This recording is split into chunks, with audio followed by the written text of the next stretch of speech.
At the party that night, under 1,000 golden lights, everyone thought it was over between them, and so did she. When she saw him across the hall, standing in a crisp black suit, laughter echoing around him, her heart did something it hadn't done in months, it trembled. She had promised herself she wouldn't look back, that she'd move on, smile, and pretend he was just another face in the crowd. But when his eyes found hers across the room, time stopped. And no one, absolutely no one, expected what he was about to say before the night was over. If you're watching this right now, take a moment, because what happens next might remind you that sometimes love doesn't end, it just gets lost waiting to be found again. Stay with this story till the end, and if it touches your heart, don't forget to like this video and subscribe, because stories like this deserve to be felt, not just heard.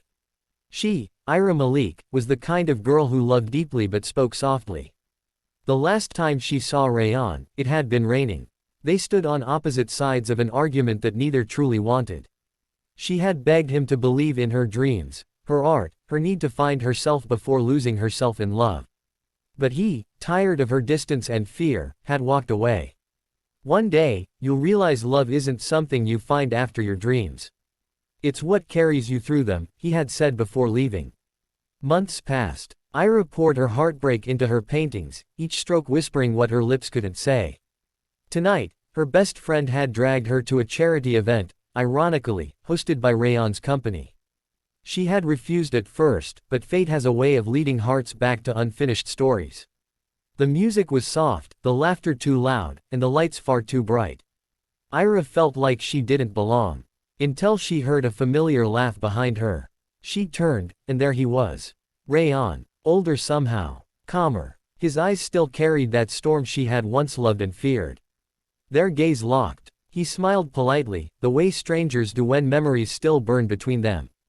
"Didn't think I'd see you here," he said, his tone gentle but guarded. "I almost didn't come," she replied, trying to sound steady. There was silence. The kind that stretches like a thread, thin, fragile, waiting to snap. Then someone called him on stage. He was the guest speaker for the night. She almost slipped away quietly, but his voice stopped her mid-step. "Before I begin," he said into the microphone, "there's someone here I never thought I'd see again. Someone who once taught me that love isn't about holding on, it's about letting the other person grow." Aira froze. People turned to look around.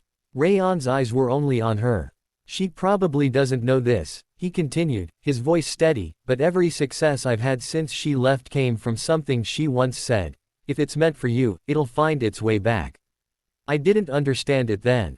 But I do now. Because even standing here tonight, I realize, some people never really leave you. They just wait for you to become who you were meant to be." Her eyes welled up. She couldn't breathe. The crowd clapped, unaware that those words weren't just part of his speech, they were his heart, laid bare before everyone. After his talk, she tried to disappear again, but he found her near the balcony, where city lights melted into the night. "You didn't have to say all that," she whispered. "I did," he said softly. "Because I never walked away to forget you. I walked away so I could come back as someone worthy of standing beside you." Her tears fell freely now. "You think it's that easy?" "No," he said. "But I think love isn't supposed to be easy. It's supposed to be real." And in that moment, as silence fell between them, she realized something. Love doesn't always come back with roses or promises, it comes back with truth. They stood there, neither speaking, both knowing that sometimes a second chance doesn't need words, it needs timing, forgiveness, and a heart brave enough to try again. The night ended with no grand gestures, no dramatic confessions.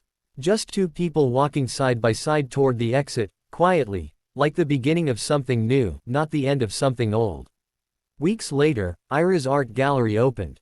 And among the paintings hung one that caught every visitor's attention, a portrait of two silhouettes under city lights, captioned, "He didn't walk away forever. He just took the long way home." Rayaan stood beside her as people admired the piece. He leaned closer and whispered, "You were always the art, Aira. I just needed time to learn how to see you." She smiled, tears in her eyes. "Then don't stop looking this time." And this time, he didn't. If this story touched your heart, remember, sometimes people come back not because they were lost, but because they finally found the courage to love you right. Sparkling heart, like this video if you believe in second chances.